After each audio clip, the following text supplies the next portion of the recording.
Hey everybody, so I just kind of wanted to quickly introduce myself. My name is Michelle Camacho and I am a self-taught artist. I figured that for my first full time-lapse video of creating this portrait, I kind of just wanted to give you a couple points of basically the behind the scenes of creating it. So for the first point, I kind of wanted to go over the techniques of how I personally like to start my portraits. As you can see, the outline is not really your typical outline.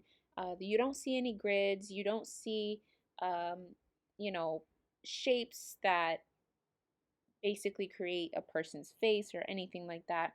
I basically skipped all of that. Everything I learned in high school, middle school, whatever kind of school, grade level, I have to say that I am a huge procrastinator and I find all of that very time consuming, especially when I either have a due date or to get a portrait done, or I can't stand the beginning parts of creating a portrait. Honestly, sometimes it's just very time consuming and I maybe get a little bit, carried away in my procrastination.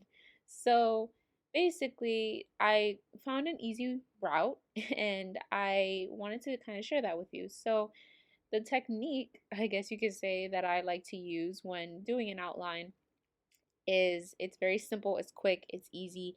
And to be honest with you, no, I don't find it as someone who cheats. As an artist, I find it as convenient. And realistically, everything else that goes behind creating a portrait matters 10 times more than how you go about an outline. No one really cares about that part. So that being said, the way I create my outline is I basically take a printed out photo of whether it's one or two photos, combining them into one, or just one full portrait photo. I basically blow it up on printer paper and I print it out in black and white, one, because I would love to see the actual lights and darks within the person's face, what they're wearing, whatever it is. And so I flip that paper to the back and I basically just scribble on the back paper and completely cover it with either whether you're using a pencil or a charcoal pencil.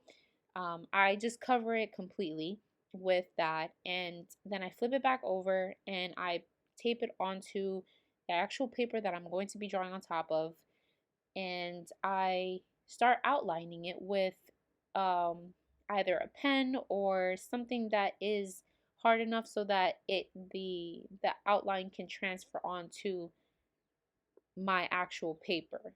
So then I'll remove that and any like residue that is left over from charcoal, I'll erase it around, but I will obviously leave the outline. And basically that's how I start my outlines. Like I said, it's very easy, quick, and it basically gets me straight to the point. So I'm not here procrastinating for any of you artists who are procrastinators as well. So going into my second point, I kind of wanted to go over some of the tools that I love to use when creating this portrait. Um, Obviously, your basic. I use the General's brand charcoal pencils.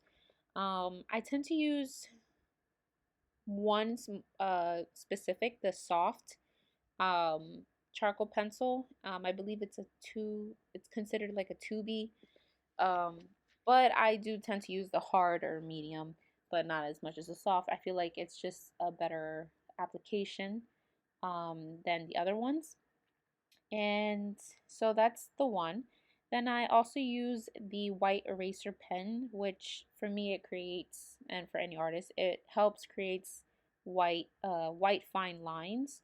If you want to get like the details within the hair or you know anywhere else that you're gonna need it, but specifically more so for the hair, so you add the highlights within a person's hair.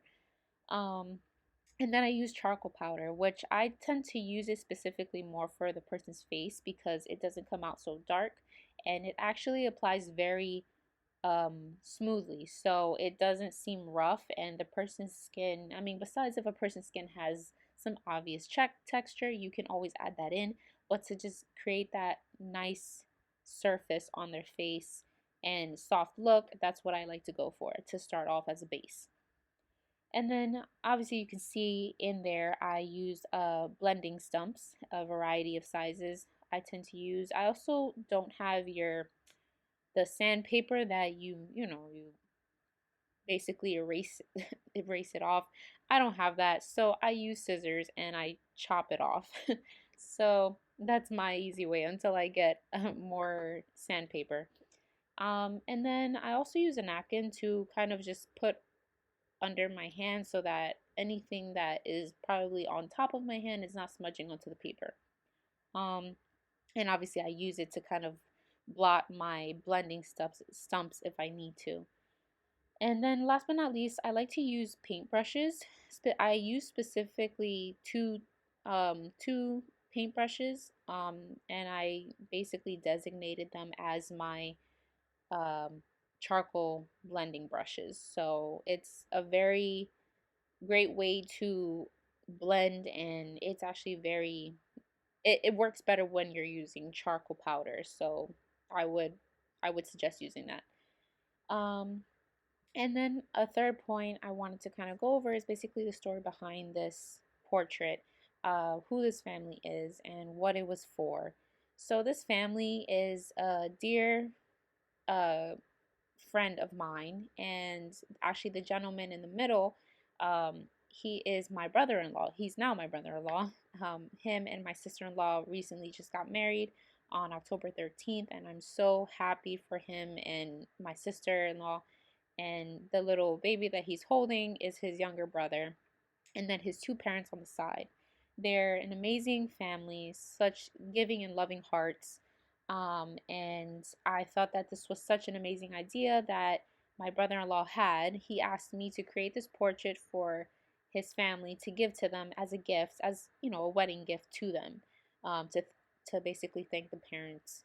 And after finishing this, he framed it and everything, and it was such a beautiful moment that they got to share with each other.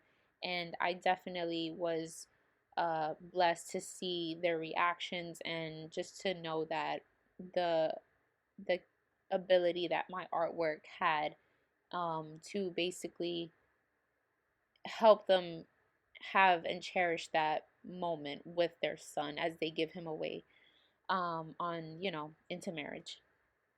So that's that. And basically, I kind of also just wanted to go over why I choose to create portraits. I find an intimate aspect in creating them, and I think that personally for me, even though it may not be my family or have anything to do with my family, I find it very heartwarming, to just have the opportunity and the honor to do something like this for others, to basically serve others, especially if someone has a lost loved one, and basically putting that person in a family photo and kind of just still including them even though they're not with us anymore.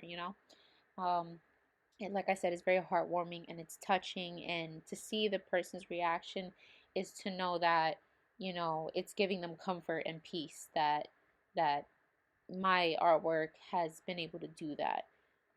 So I also would love to let my audience know that uh, my intentions of doing this, and hopefully in the future as I create more artwork, I want to be able to represent Christ through my art, and just like I said, one, to serve others, and whether it's a broken family or just a memorable moment. But at the end of the day, I want my artwork to, like I said, represent Christ, to show the love of Christ, and to always honor him and glorify him in everything that I do. So I'm honestly hoping that you guys love this video. I hope that you guys are able to subscribe and support my channel as I continue to grow.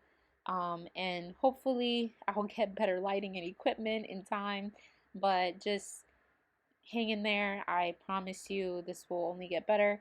But thank you for watching, and like I said, just subscribe, and I'm hoping to upload more content in the future. So thank you for watching.